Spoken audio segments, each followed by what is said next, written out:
Changing with the cyclical evolution of the universe. Shuifeng. When my son was 15, we were living at number 10 Forest Road, a standalone house with its own yard. In that yard grew 63 different kinds of plants, and among them was a tree which, every year during its flowering season, released a strangely rich fragrance after dinner.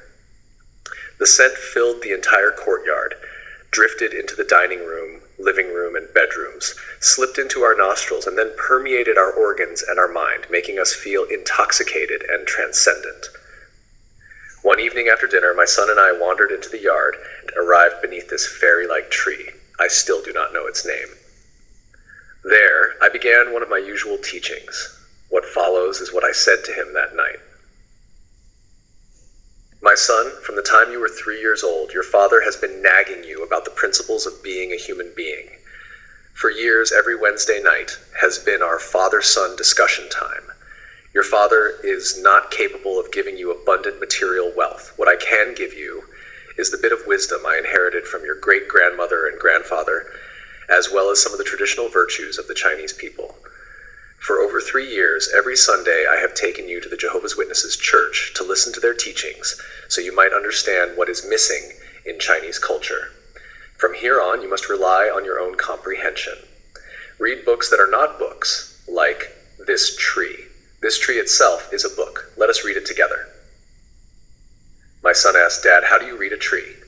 Child, this tree is a divine book containing countless wonders. Imagine, how does it grow? What does it rely on to grow? How did it begin? Why are its leaves green? Why does it bloom only once a year? Why are its leaves and flowers uniquely shaped? What hidden force lies behind this uniqueness? Tonight we won't talk about all that. We'll focus only on one question. Why does this tree release its fragrance only at a particular time of night? What truth is it revealing to us? My son replied, Dad, maybe it's telling us that it follows a certain rule. You are truly your father's son, smart and perceptive. Now tell me, what else is governed by rules? He answered, It seems that all plants follow rules. When spring comes, they sprout, bloom, and grow. When winter comes, they wither, fall silent, and hide. Every year it's the same. Good. What else follows rules? He said, The weather seems to follow rules too. Zimbabwe has 2 seasons, the dry season and the rainy season. During the dry season, it won't rain for months. Then the rainy season arrives and the storms come with thunder and lightning in the middle of the season. Every year it's the same. What else? He thought. The moon follows rules. Otherwise there would be no regular waxing and waning. What else? After a moment he said, Dad, aren't humans also constrained by rules? I don't have a beard now, but you do. When you were my age, you didn't have a beard either. When I grow up, I'll grow one too. There's nothing I can do about that, right? Exactly. Anything else governed by rules? I can't think of more. Child, everything in the universe is governed and constrained by rules. The rules are like an invisible net that covers all things, from the movement of celestial bodies to the reproduction of insects, from the rise and fall of the tides to the crowing of roosters. All are inside this net. Nothing can escape it. My son said, This net is like the palm of the Buddha's hand, isn't it? You may understand it that way. Then he asked, Dad, if everything is governed by rules, then I must also be governed by them. So, can I skip school tomorrow? Silly boy, trying to stump your father? I tapped him on the head. He smiled shyly. If everything follows rules, then school is something you must attend. It's not up to you. Just like you must eat when hungry and urinate when your bladder is full. Then when will things be up to me? Do I not have any freedom? That takes us deeper. First, we must discover the rules. If a person does not understand the rules, their entire life will be confused and muddled.